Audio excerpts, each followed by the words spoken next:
یعنی یوں سمجھیے کہ صرف بخاری کو چھوڑ کر باقی صحاح ستہ کی تمام کتابوں میں اور بڑے جلیل القدر صحابہ سے یہ روایات ہیں۔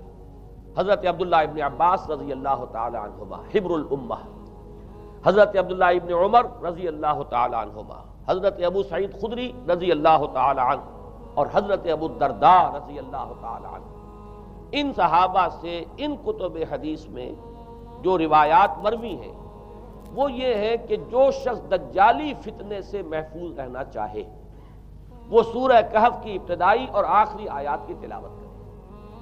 بعض روایات میں تو صراحت ہے ابتدائی اور آخری، بعض میں مطلقاً فرمایا گیا کہ 10 آیات سورہ کہف کی انسان کو دجال کے فتنے سے محفوظ رکھ سکتے ہیں۔ اس اعتبار سے جو تعلق ہے ان آیات کا دجالی فتنے کے ساتھ وہ گویا کہ احادیث صحیحہ سے ثابت ہے۔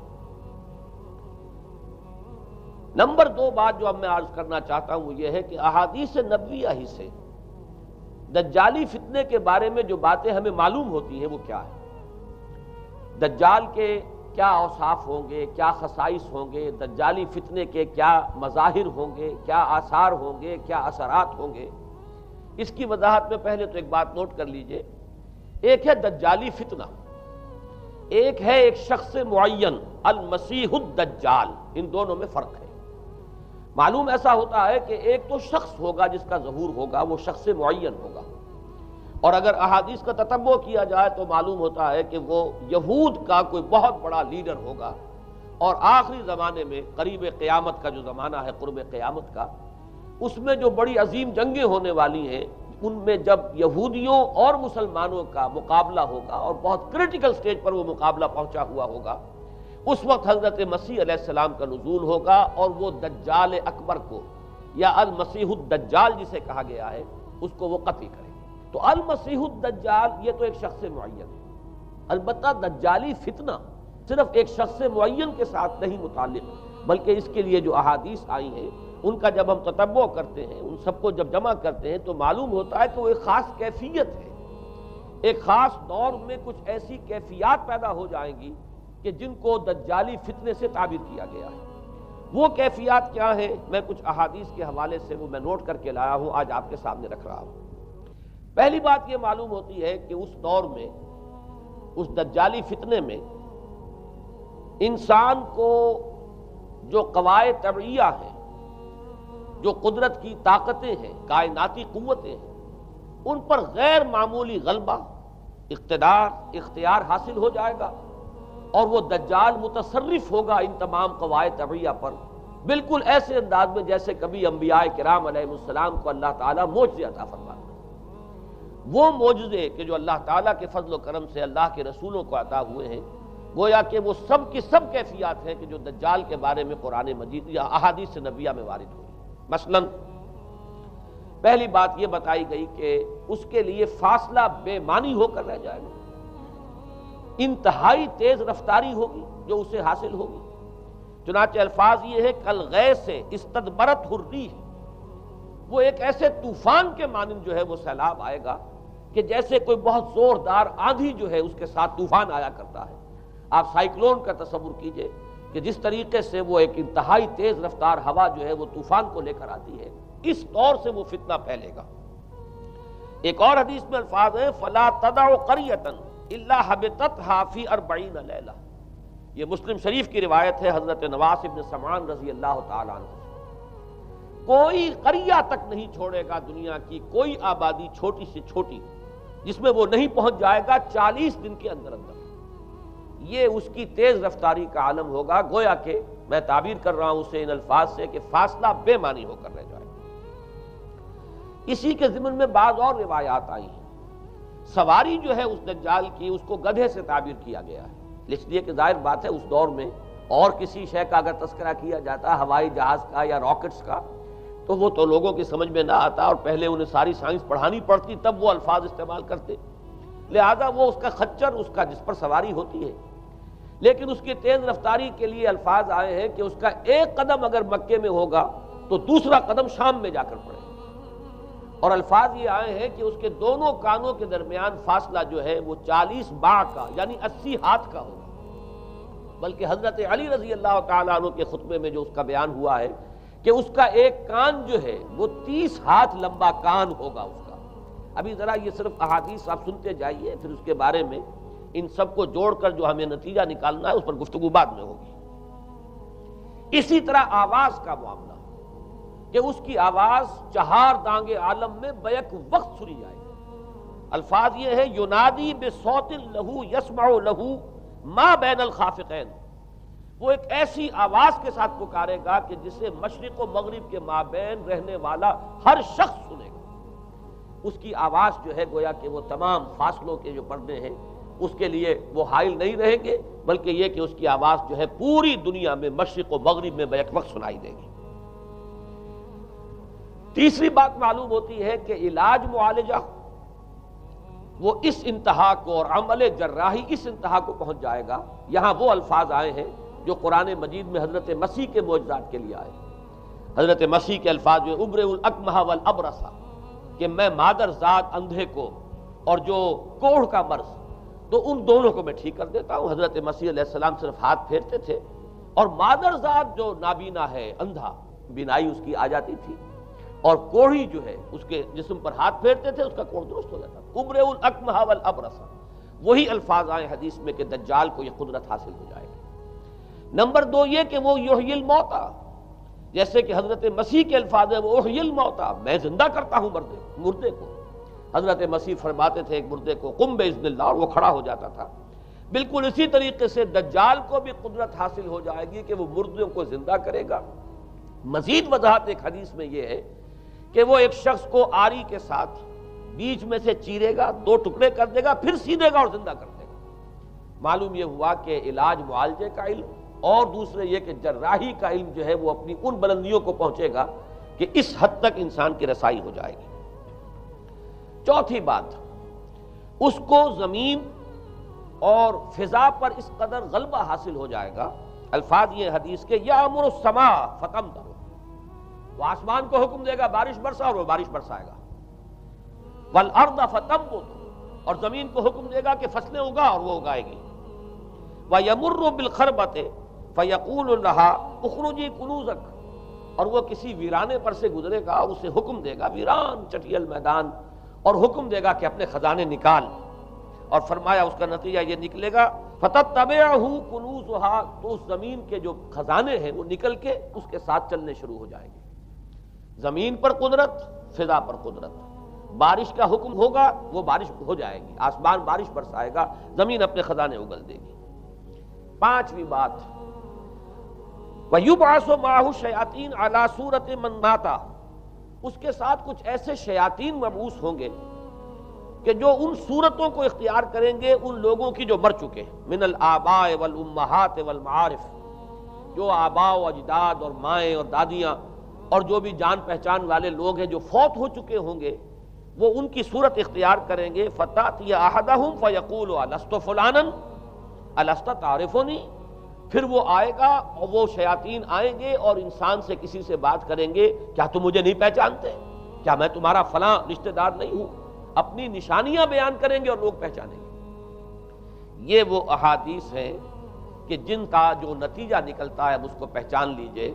وہ نتیجہ یہ ہے کہ حضور صلی اللہ علیہ وسلم نے دجالی فتنے کے جو اوصاف بیان کیے یا جو علامات بیان کی، ان کا حاصل یہ ہے کہ سائنس اور ٹیکنالوجی کی وہ بلندیاں انسان کو حاصل ہو جائیں گی کہ جو چیزیں کبھی رسولوں کے معجزوں سے ظہور پذیر ہوتی تھیں وہ قوانین طبیعہ پر تصرف کے باعث خود انسان کرنے لگے گا. یہ ہے در حقیقت حاصل. چنانچہ آج آپ دیکھیے وہ جو اس کا گدھا ہے وہ ہمارے آج کل کے ہوائی جہاز ہے، اور آپ کو معلوم ہے کہ یہ رڈار جو ہیں ان کے ہوائی جہازوں کے یہ بالکل اینڈز پر ہوتے ہیں، ان کے بازوؤں پر، اور یہی ان کے کان ہیں، انہی سے انہیں وہ معلومات حاصل ہوتی ہیں. خود ان کی لمبائی چوڑائی جو ہے وہ کتنی ہے، اور پھر یہ کہ ان کے درمیان فصل جو ہے وہ 80 ہاتھ کا یا 40 باع کا وہ موجود ہے. اور جہاز کی ایک اڑان اب تو کہیں بات پہنچ گئی کہ آپ کو معلوم ہے کہ پوری دنیا کے گرد بھی ایک جہاز جو ہے وہ چکر لگا لیتا ہے چند گھنٹوں کے اندر. لیکن یہ ہے کہ عام جو رفتار ہے اس میں بھی ایک پڑاؤ سے دوسرے پڑاؤ تک، ایک جگہ سے جس کو ہاپ کرنا کہتے ہیں، یہ بھی کم سے کم 500-700 میل کا عام طور پر سفر جو ہے وہ جہاز طے کر رہا ہے. اسی طریقے سے ہماری جو سائنس کی خاص طور پر جو طبی سائنس ہے، اب اس میں جس طریقے سے کہ زندہ رکھا جاتا ہے انسانوں کو، اور وہ ویجیٹیبل چاہے کہا گیا ہے ان کو ہیومن ویجیٹیبلز، لیکن یہ کہ دل کی دھڑکن بھی چلائے جا رہے ہیں، خوراک بھی پہنچا رہے ہیں، آدمی جو ہے وہ زندہ سال ہر سال تک زندہ پڑا رہتا ہے۔ اور یہ کہ سرجری بعض جانوروں پر تو یہ بات ہو چکی ہے کہ کاٹے گئے ہیں اور پھر ان کو سی دیا گیا ہے، جوڑ دیا گیا ہے، یہ تمام جو بھی معجزے ہیں اس وقت سائنس دکھا رہی ہے۔ اسی طرح اگر یہ معجزہ دیکھنا ہو کہ زمین لقدق زمین جہاں کہیں کوئی آثار نہیں تھے کسی ایک پتے تک کے اگنے کے، اگر وہاں لہلہاتے ہوئے آپ کو چمن دیکھنے ہو تو ویسے سب سے پہلے تو یہ معاملہ ہوا تھا اسرائیل نے جو کر کے دکھایا تھا، لیکن اب تو آپ ابو ظبی چلے جائیے، سعودی عرب میں چلے جائیے۔ سعودی عرب کے اندر حال یہ ہے کہ آپ اگر ہوائی جہاز سے سفر کریں ریاض سے جدہ تک تو آپ کو جگہ جگہ بڑے سرکولر پیچز نظر آئیں گے جہاز سے، نہایت گرین، اور اس کے اندر جو ہے آرٹیفیشل اریگیشن کے ذریعے سے اور بہت عمدہ وہاں کاشت ہو رہی ہے، اور بہت خوبصورت فارمز جو ہیں وہ تمام کے تمام سرکولر پیچز، اس لیے کہ جو اریگیشن ہوتی ہے وہ ان ویلز کے ذریعے سے ہوتی ہے کہ جو ایک سرکل میں چلتے ہیں اور پانی کی وہ آرٹیفیشل بارش جو ہے وہ ہوتی رہتی ہے۔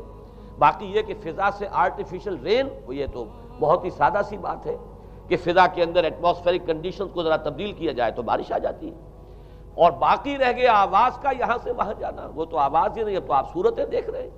آپ کو نیو یارک میں بیٹھا ہوا خطاب کرے، آپ پوری دنیا کے اندر جہاں چاہیں وہ آل ورلڈ اینٹینا آپ کے پاس صرف ہونا چاہیے، باقی یہ کہ آپ دنیا کے کسی بھی گوشے میں بیٹھے ہوئے کسی شخص کا خطاب یہ وہ سن سکتے ہیں۔ تو معلوم یہ ہوا کہ در حقیقت یہ جو دجالی فتنہ ہے، یہ جس کے اوصاف جو بیان کیے گئے ہیں، ابھی میں اس کو لفظ فتنہ سے تعبیر نہیں کر رہا، اسے جس چیز نے فتنہ بنایا وہ ابھی میں آپ سے عرض کروں گا، لیکن یہ جتنے اوصاف حدیث میں آئے ہیں، جتنی صفات بیان ہوئی ہیں، جو کوائف وہاں سامنے آ رہے ہیں، ان سب کا حاصل تو ایک لفظ میں یہ ہے کہ سائنٹیفک ڈیولپمنٹ اور ٹیکنالوجیکل ڈیولپمنٹ وہ اس درجے کی ہو جائے گی کہ قواعد طبیعہ پر، فورسز آف دی نیچر پر انسان کو تصرف اور تسلط حاصل ہو جائے گا، اور وہ انہیں استعمال کرے گا، اور اس طریقے سے اس کے اندر وہ ساری کی ساری کیفیات جیسے کہ آج ہم دیکھ رہے ہیں اپنی نگاہوں کے سامنے وہ پیدا ہو جائے گی۔ اب سوال یہ ہے کہ اس شے کو فتنہ کس چیز نے بنایا، یہ بات سمجھ لیجیے۔ جہاں تک سائنسی ترقی کا تعلق ہے، تکنیکی ترقی کا تعلق ہے، یہ چیزیں فی الاصل فتنہ نہیں ہے، یہ تو وہ علم آدم الاسماء کلہا کا ظہور ہے۔ اللہ تعالیٰ نے ازل میں حضرت آدم علیہ السلام کو جو صلاحیت عطا فرما دی تھی، یہ ایکسفولیشن ہے اس کا ظہور ہے۔ جیسے کہ آم کی گٹھلی میں آم کا درخت ہے، لیکن ظاہر بات ہے کہ اس کو درخت بننے میں وقت لگتا ہے، پہلے وہ 2 پتے نکلتے ہیں، پھر وہ بڑھتا ہے معاملہ، کئی سال میں جا کر وہ درخت جو ہے وہ جوان ہوگا اور وہ پھل دے گا۔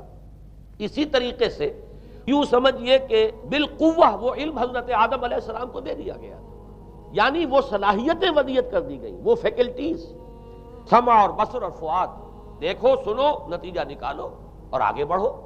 آپ نے چیز دیکھی، ایک سنی، نتیجہ نکالا، اس کو نوٹ کیا، آگے بڑھے، پھر کوئی چیز دیکھی، پھر کوئی سنی، اپنے سابق جو نتیجہ آپ نے نکال کر محفوظ کیا تھا اپنی میموری میں، اس کے ساتھ اس کو ٹیلی کیا، کوئی اور نتیجہ نکل آیا اور آگے بڑھے۔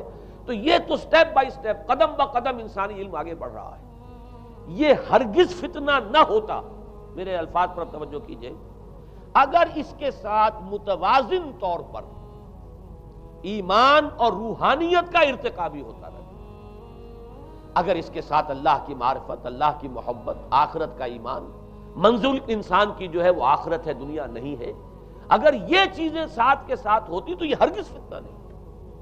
فتنہ در حقیقت اسے جس نے بنایا ہے وہ یہ ہے کہ کچھ ایسے اسباب ہوئے ہیں، اور وہ اسباب آج مجھے بیان کرنے کہ در حقیقت موجودہ عیسائیت اس کا سب سے بڑا سبب ہے۔ اس کے نتیجے میں ایک بہت بڑا گیپ ہے، اپالنگ گیپ ہے، بڑا مہیب خلا ہے، بڑی وسیع خلیج ہے جو حائل ہو چکی ہے کہ ایمان اور روحانیت ختم ہوتے چلے گئے، اور یہ ٹیکنیکل اور سائنٹیفک ڈیولپمنٹ بڑھتی چلی گئی۔ ان دونوں کے درمیان جو مہیب خلا پیدا ہوا ہے اس نے اسے فتنہ بنا دیا ہے، اور عظیم ترین فتنہ بنا دیا ہے۔ ورنہ اگر اس کے ساتھ ہی اللہ پر ایمان، آخرت پر ایمان، اور انسان کے اندر ایمانی کیفیات، اس کی روحانی کیفیات اگر یہ بھی برقرار رہتی، بلکہ اس کے ساتھ متوازن طور پر ان کو ترقی کرنا چاہیے تھی، تو یہ ہرگز فتنہ نہیں ہے۔ تو پہلی بات یہ سمجھ لیجئے کہ اگرچہ دجالی فتنے کے جو صفات، اس کے اوصاف، اس کی علامات، اس کے مظاہر جو بھی حدیث کے ذریعے سے ہمیں معلوم ہے، جس کا میں نے ابھی آپ کے سامنے تذکرہ کیا، وہ سب در حقیقت تعبیر ہے اس دور کا جو محاورہ ہے، اس دور کی جو زبان ہے، اس دور میں جن الفاظ سے گفتگو کی جا سکتی تھی، اس دور کے ایڈیم میں آج کی جو سائنٹیفک اور ٹیکنالوجیکل ترقی ہے، گویا کہ اس کی تعبیر کی گئی ہے کہ وہ دجالی فتنہ ہوگا۔ لیکن اس شے کو فتنہ بنانے والی شے در حقیقت یہ ہے کہ ایک بہت بڑی خلیج حائل ہو چکی ہے ایمان اور روحانیت، اور دوسری طرف سائنٹیفک اور ٹیکنالوجیکل ڈیولپمنٹ میں ان دونوں کے درمیان اتنا بعد اور فصل پیدا ہو گیا ہے کہ جس کی وجہ سے اس نے فتنے کی شکل اختیار کی۔ اس کا سبب کیا ہے، آج ہمیں اس پر غور کرنا ہے۔ دیکھیے حضرت مسیح علیہ السلام کا دین، اور جیسا کہ میں نے عرض کیا اس سورہ کہف کے پہلے رکوع میں تذکرہ انہی کا ہو رہا ہے، وَيُنذِرَ الَّذِينَ قَالُوا اتَّخَذَ اللَّهُ وَلَدًا مَا لَهُم بِهِ مِنْ عِلْمٍ وَلَا لِآبَائِهِمْ كَبُرَتْ كَلِمَةً تَخْرُجُ مِنْ أَفْوَاهِهِمْ يَقُولُونَ إِلَّا كَذِبًا فَلَعَلَّكَ بَاخِعٌ نَفْسَكَ عَلَىٰ آثَارِهِمْ إِن لَّمْ يُؤْمِنُوا بِهَٰذَا الْحَدِيثِ أَسَفًا۔ ان آیات کا پہلے ترجمہ آپ سن لیجئے، جو پہلی آیات ہے ان کا ترجمہ ہم کر چکے ہیں۔ کل حمد اس اللہ کے لیے ہے جس نے اپنے بندے پر کتاب نازل فرمائی اور اس میں کوئی کجی نہ رکھی، جو بالکل سیدھی ہے اور خبردار کرتی ہے ایک ایسی بڑی عظیم اور مہیب جنگ سے کہ جو خاص اللہ کی طرف سے ہوگی، اور بشارت دیتی ہے مومنین کو جو نیک عمل کریں کہ ان کے لیے بہت بڑا اور بہت عمدہ اجر ہے۔ ماکثین فیہ ابدا، وہ اس میں رہیں گے ہمیشہ ہمیشہ۔ وَيُنذِرَ الَّذِينَ قَالُوا اتَّخَذَ اللَّهُ وَلَدًا، اب دوہرا کر بات آئی، اور تاکہ خبردار کر دے ان کو جنہوں نے یہ کہا کہ اللہ نے کسی کو اپنا بیٹا بنایا۔ مَا لَهُم بِهِ مِنْ عِلْمٍ، نہیں ہے ان کے پاس اس کے بارے میں کوئی علم، وَلَا لِآبَائِهِمْ، نہ ان کے آباء و اجداد کے پاس کوئی علم تھا، کوئی عقلی دلیل نہیں، کوئی اللہ کی اتاری ہوئی کسی کتاب میں، اللہ کے اتارے ہوئے کسی صحیفے میں اس کے لیے سند نہیں۔ وَلَا لِآبَائِهِمْ كَبُرَتْ كَلِمَةً تَخْرُجُ مِنْ أَفْوَاهِهِمْ، بہت بڑی بات ہے کہ جو نکل رہی ہے ان کے منہوں سے، إِن يَقُولُونَ إِلَّا كَذِبًا، نہیں بول رہے یہ، نہیں کہہ رہے یہ مگر جھوٹ۔ فَلَعَلَّكَ بَاخِعٌ نَفْسَكَ عَلَىٰ آثَارِهِمْ، تو اے نبی صلی اللہ علیہ وسلم شاید کہ آپ اپنے آپ کو ہلاک کر لیں گے ان کے آثار پر۔ یہ آثار کے لفظ کو میں ابھی جو کا تو رکھ رہا ہوں، بعد میں اس کی وضاحت کروں گا۔ ان لم یؤمنوا بهذا الحدیث اسفا، اگر یہ لوگ ایمان نہ لائے اس حدیث پر، یہ حدیث قرآن، اس پر اگر یہ ایمان نہ لائے، جیسے کہ وہاں فرمایا گیا تھا اگر رحمت خداوندی میں داخل ہونا ہے اے بنی اسرائیل تو یہ شاہدرہ ہے رحمت خداوندی کا قرآن حکیم، آؤ اور داخل ہو جاؤ۔ یہاں پر ان عیسائیوں کو متنبہ کیا جا رہا ہے اگر وہ اس حدیث پر، یہ حدیث اللہ، اللہ کی کتاب، احسن الحدیث کتابا متشابہہ فَبِأَيِّ حَدِيثٍ بَعْدَهُ يُؤْمِنُونَ، اگر اس اللہ کی حدیث پر، اللہ کی کتاب پر یہ ایمان نہ لائے تو جو ان کے آثار ہوں گے، جو نتائج نکلیں گے، ان پر اے نبی شاید کہ آپ اپنے آپ کو صدمے اور رنج اور غم سے ہلاک کر لیں۔ یہ ہے در حقیقت وہ آیات کے جن میں تذکرہ ہو رہا ہے عیسائیت کا، لیکن عیسائیت سے مراد کیا ہے اسے سمجھیے۔ حضرت مسیح علیہ السلام کا دین تو بعین ہی وہی دین تھا جو دین آدم سے لے کر محمد تک صلی اللہ علیہ وسلم وعلیہم الصلاۃ والسلام جتنے انبیاء آئے ہیں ان کے دین میں کوئی فرق نہیں تھا۔ دین توحید، وہی ایمان، البتہ شرائع کے اندر، شریعتوں میں کچھ تفصیلی احکام میں فرق ہوا ہے، شریعت موسوی اور شریعت محمدی میں علی صاحب الصلاۃ والسلام تھوڑا تھوڑا فرق ہے، دین ایک ہی ہے۔ شرع لکم من الدین ما وصی بہ نوحا والذی اوحینا الیک وما وصینا بہ ابراہیم وموسیٰ وعیسیٰ، دین میں تو ہم نے وہی شے تمہارے لیے بھی معین کی ہے مسلمانوں، کہ جس کی کہ ہم نے نوح کو وصیت کی تھی اور جس کی کہ ابراہیم کو اور موسیٰ کو اور عیسیٰ کو وصیت کی، دین ایک ہے۔ ان الدین عند اللہ الاسلام، تو دین مسیحی بھی وہی تھا بعین ہی جو دین محمدی ہے اور دین موسوی ہے صلی اللہ علیہ وسلم علیہ الصلاۃ والسلام۔ البتہ حادثہ جو نہایت عظیم پیش آیا ہے اور وہ یہ ہے کہ پال، ساؤل اس کا نام تھا پہلے، جس نے کہ اپنی زندگی میں حضرت مسیح علیہ السلام جب تک موجود تھے دنیا میں شدید انہیں تکلیفیں پہنچائیں، شدید ایذائیں پہنچائیں، ان کی مخالفت پر کمر بستہ رہا، لیکن اس کے بعد جب انہیں اٹھا لیا گیا، یا عیسائیوں کے عقیدے کے مطابق وہ سولی دیے گئے، اور اس کے بعد ان کا عقیدہ بھی یہ ہے کہ سولی پانے کے بعد پھر وہ زندہ ہو کر آسمان پر چلے گئے، جبکہ ہم یہ سمجھتے ہیں اور ہمارا ایمان ہے کہ انہیں سولی دی نہیں گئی، بلکہ انہیں تو پہلے ہی اٹھا لیا گیا تھا، ان کی جگہ کوئی اور ہے۔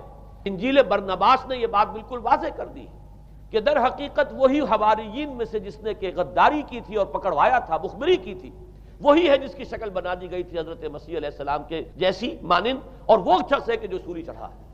بہرحال عیسائیت اس وقت کی جو اس کا عقیدہ ہے اور جو ہمارا عقیدہ اور ایمان ہے، ان دونوں کی روح سے حضرت مسیح علیہ السلام آسمان پر اٹھا لیے گئے۔ اس کے بعد اس نے دین مسیحی میں نقب لگانے کے لیے، جو دین مسیح اصل دین اسلام تھا، اس کو کرپٹ کرنے کے لیے، ڈسرپٹ کرنے کے لیے، اس میں نقب لگانے کے لیے اس نے اپنے ایک مکاشفے کا ذکر کیا کہ میں آ رہا تھا سفر میں کہ مجھے حضرت مسیح نظر آئے ہیں آسمانوں میں، اور انہوں نے مجھے کہا ہے کہ اے ساؤل تو مجھے کیوں ستاتا ہے، اور تو اب فلاں جگہ جا اور میرے نام سے نبوت کر۔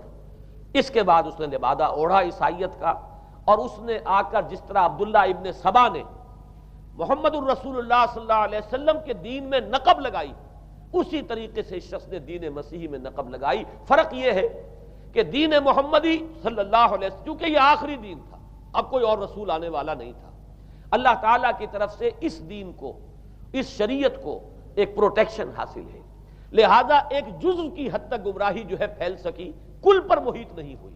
لیکن بدقسمتی سے دین مسیحی کے بارے میں یہ ہوا کہ کچھ عرصے تک تو کشمکش رہی ہے۔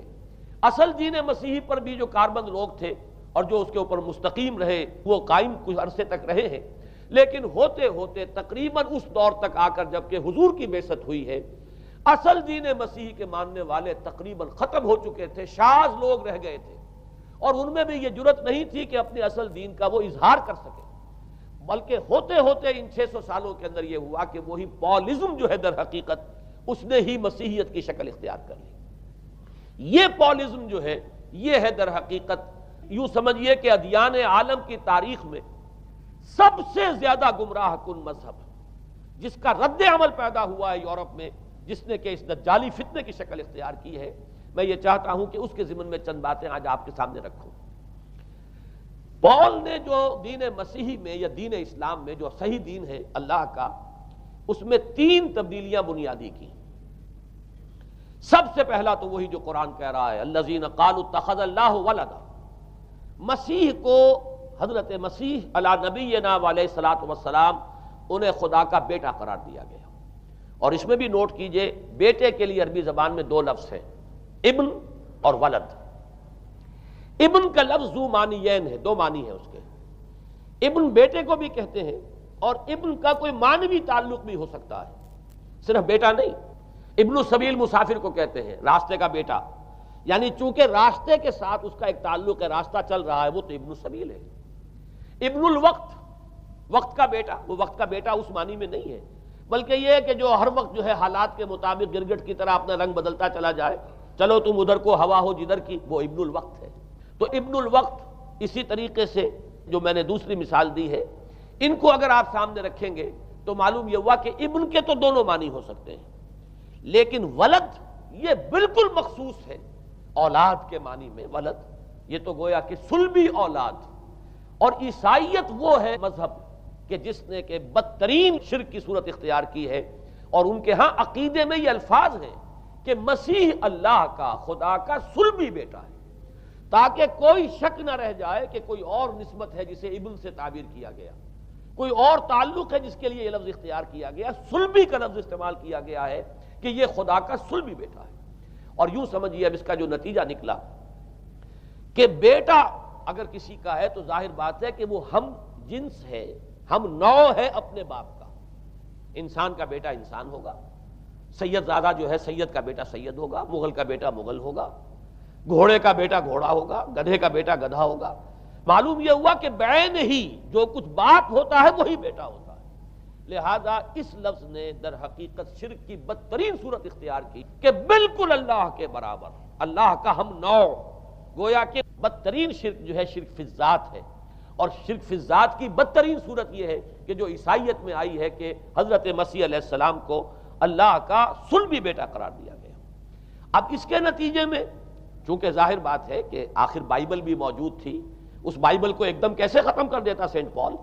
سینٹ پال کہیں یا بہرحال میں تو لفظ سینٹ اس کے ساتھ استعمال نہیں کرنا چاہتا، لیکن چونکہ ہمیں یہ ہدایت ہے قرآن مجید کی بھی کہ جو باطل معبود بنا لیے جاتے ہیں انہیں بھی ہم کوئی ان کے لیے توہین والے الفاظ استعمال نہ کریں، لہذا میں یہ لفظ استعمال کر رہا ہوں، ورنہ جی تو چاہتا ہے کہ کوئی اور لفظ اس کے لیے استعمال کیا جائے۔ لیکن جو بھی اس وقت دنیا میں اس کا معروف نام ہے پال، سینٹ پال، تو اس نے چونکہ ظاہر بات ہے کہ پوری بائبل کو کیسے ختم کر دیتا، ایک دم تورات کو کیسے ختم کر دیتا؟ تورات تو آج تک چلی آ رہی ہے بائبل کے ساتھ ملی ہوئی، the old testament, the new testament, یہ دونوں مل کر بائبل بنتی ہیں۔ لہذا اب گورکھ دھندا بنانا پڑا انہیں، وہ تثلیث والا گورکھ دھندا، 3 میں 1 1 میں 3، توحید بھی ہے تثلیث بھی ہے، 3 میں 1 1 میں 3، اور یہ وہ شے ہے کہ جس نے عقیدے کا تعلق عقل سے منقطع کر دیا۔ اس سے سمجھ میں آنے والی بات ہے، 3 میں 1 1 میں 3 ایک گورکھ دھندا ہے۔ نتیجہ انہوں نے یہ نکالا کہ ڈوگما در حقیقت اس کا عقل سے کوئی تعلق نہیں، ڈوگما بس عقیدہ ہے، اور اس عقیدے ہی کے اوپر سارے دین کی بنیاد ہے، باقی وہ عقل میں آئے نہ آئے، عقل کے لیے قابل قبول ہو یا نہ ہو۔ یہ بات اچھی طرح سمجھ لیجئے کہ اگرچہ ہمارے ہاں بھی ہم بھی یہ بات کہتے ہیں کہ بہت سے حقائق جو ہیں کائنات کے وہ ایسے ہیں کہ جن تک عقل کی رسائی نہیں ہے اس کے لیے ہم مجبور ہیں، محتاج ہیں وحی کی ہدایت کے، لیکن 2 چیزوں میں فرق کیجئے، ایک ہے عقل سے ماورا ہونا اور ایک ہے عقل کے خلاف ہونا، ان دونوں چیزوں میں زمین و آسمان کا فرق ہے۔ ایک وہ حقائق ہے کہ جو عقل از خود ان تک رسائی حاصل نہیں کر سکتی، لیکن جب وہ سامنے آتے ہیں تو عقل تسلیم کرتی ہے کہ ہاں یہ بات سمجھ میں آتی ہے۔ ایک وہ چیزیں ہیں کہ جن کو عقل تسلیم نہیں کرتی، تو ایک ہے مخالف عقل، ایک ہے ورائے عقل، ان دونوں میں زمین و آسمان کا فرق ہے۔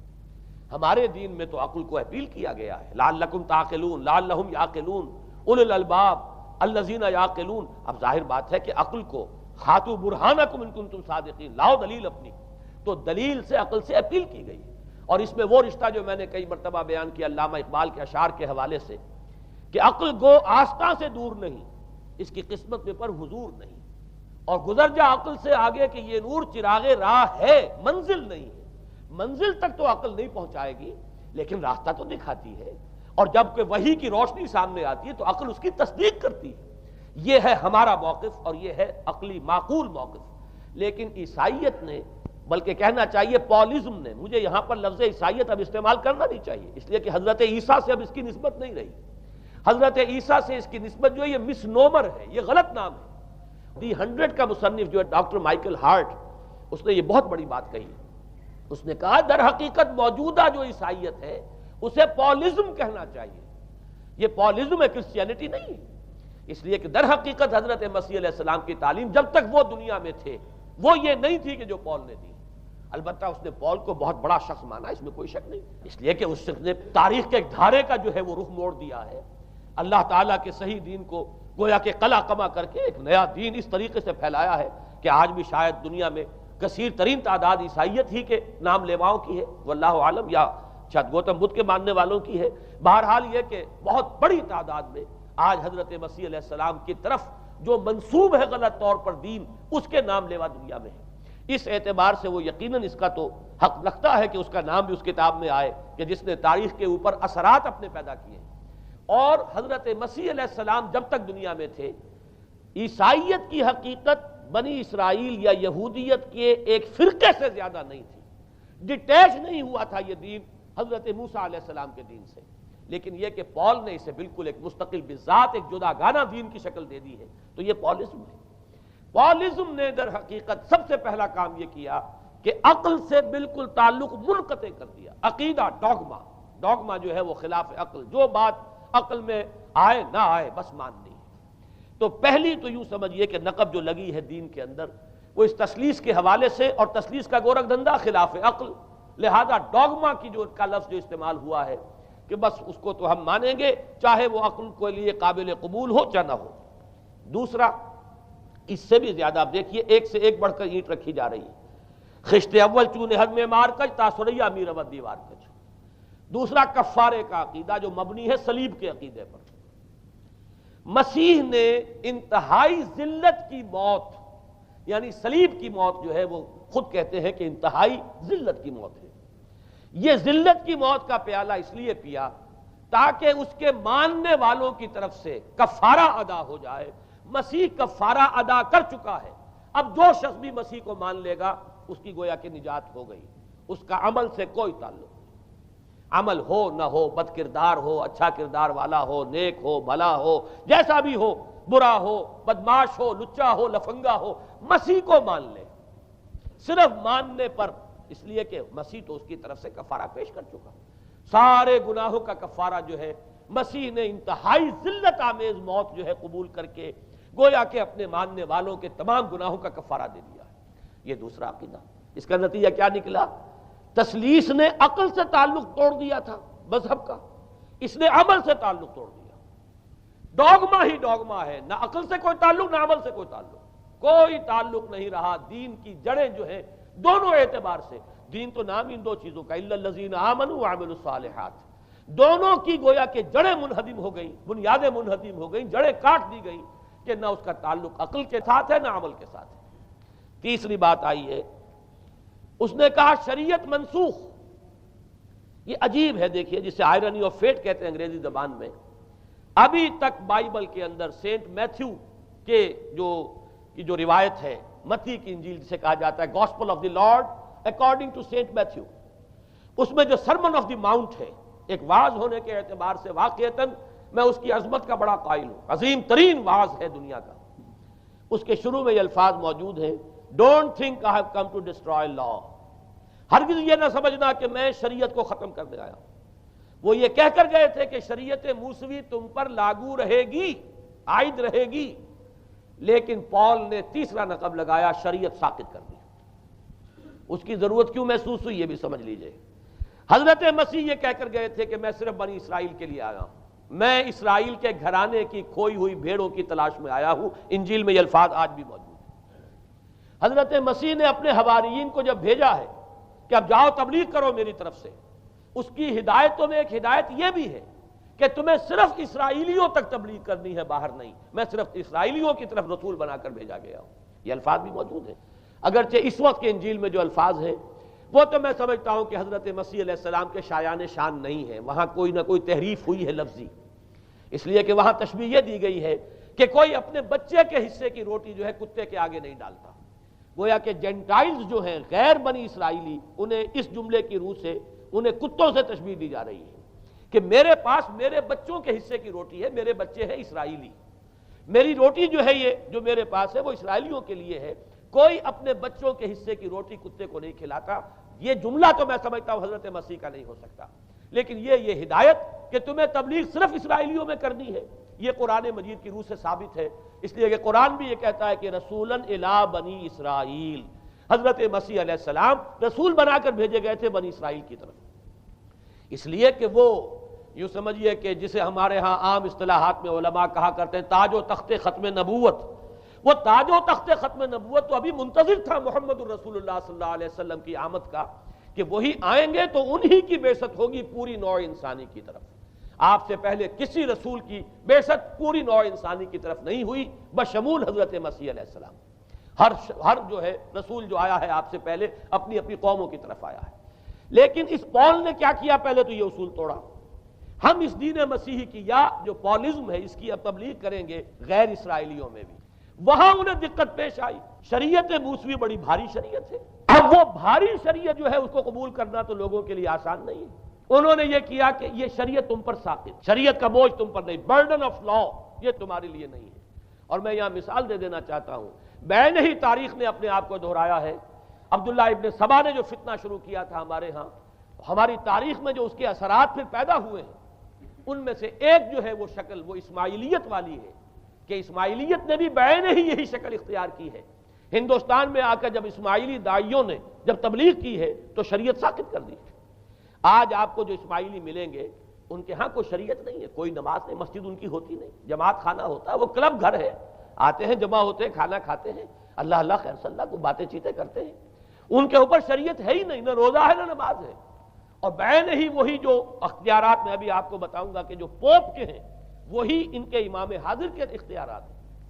بہرحال تیسری نقب جو میں نے عرض کیا آپ سے وہ یہ تھی کہ شریعت منسوخ، اس کا نتیجہ کیا نکلا؟ اب دیکھیے ذرا غور کیجئے، ایک بہت بڑا خلا پیدا ہو گیا، وہ خلا کون پر کرے گا؟ شریعت کے بارے میں سارے اختیارات اب پوپ کو حاصل ہیں، وہ جس چیز کو چاہے حلال کر دے، جس چیز کو چاہے حرام کر دے، جس چیز کو چاہے قرار دے دے کہ یہ ممنوع ہے، جس چیز کی چاہے اجازت دے دے، اس لیے کہ اب شریعت تو رہی نہیں، خلا ہے، اس میں سوالات تو پیدا ہوں گے، یہ کام کیا جائے یا نہ کیا جائے، کون کرے گا؟ تو جب شریعت ختم ہوئی تو سارا اختیار پوپ کے ہاتھ میں آ گیا ہے۔ یہ میں بعد میں ذرا اور تفصیل سے بتاؤں گا کہ کیسے کیسے اختیارات پھر مذہبی طبقے کے ہاتھ میں آئے ہیں۔ اس کے نتیجے میں تاریخ انسانی میں ورسٹ فارم آف تھیوکریسی پیدا ہوئی۔ تھیوکریسی کسے کہتے ہیں؟ جو آج کی اصطلاح میں گالی ہے، تھیوکریسی۔ قائد اعظم کے جملے آپ نے کئی پڑھے ہوں گے، اسلام میں کوئی تھیوکریسی نہیں، مذہبی طبقے کی حکومت نہیں ہے اسلام میں، اور 100% درست ہے۔ تھیوکریسی کہتے ہیں ایک مذہبی حلقے کی، مذہبی طبقے کی حکومت، اس کے ہاتھ میں اختیارات آ جائیں، اور قرآن مجید میں اسی وجہ سے ان کے اوپر الزام لگایا گیا اتخذوا احبارهم ورهبانهم اربابا من دون اللہ، انہوں نے اپنے علماء اور صوفیوں کو اللہ کے سوا اپنے معبود بنا لیا۔ حضرت عدی ابن حاتم رضی اللہ تعالیٰ عنہ جب ایمان لائے، یہ حاتم طائی جو مشہور ہے سخاوت میں، ان کے بیٹے ہیں، قبیلہ طے سے ان کا تعلق ہے، حاتم طائی تو طے سے ہے، ان کے بیٹے عدی ہیں، یہ عیسائی تھے۔ یہ جب ایمان لائے اور پھر انہوں نے قرآن پڑھا تو انہیں ایک اشکال ہوا کہ قرآن مجید میں تو ہم پر الزام لگایا گیا ہے کہ اتخذوا احبارهم ورهبانهم اربابا من دون اللہ، تو عرض کیا، انہوں نے ڈرتے ڈرتے عرض کیا ہوگا حضور کی خدمت میں کہ حضور یہ بات تو کچھ درست نہیں معلوم ہوتی، ہم نے تو کبھی اپنے علماء اور رہبان کو خدا نہیں سمجھا، وہ اس مغالطے میں تھے کہ جب تک سجدہ نہ کیا جائے شاید خدا نہیں مانا گیا۔ حضور نے پوچھا کیا ایسا نہیں ہے کہ جس چیز کو وہ حلال کہہ دیں تم حلال مان لیتے ہو، جس چیز کو حرام کہتے ہیں حرام مان لیتے ہو؟ جی ہاں یہ تو ہے، یہی تو فرمایا اربابا من دون اللہ ہے۔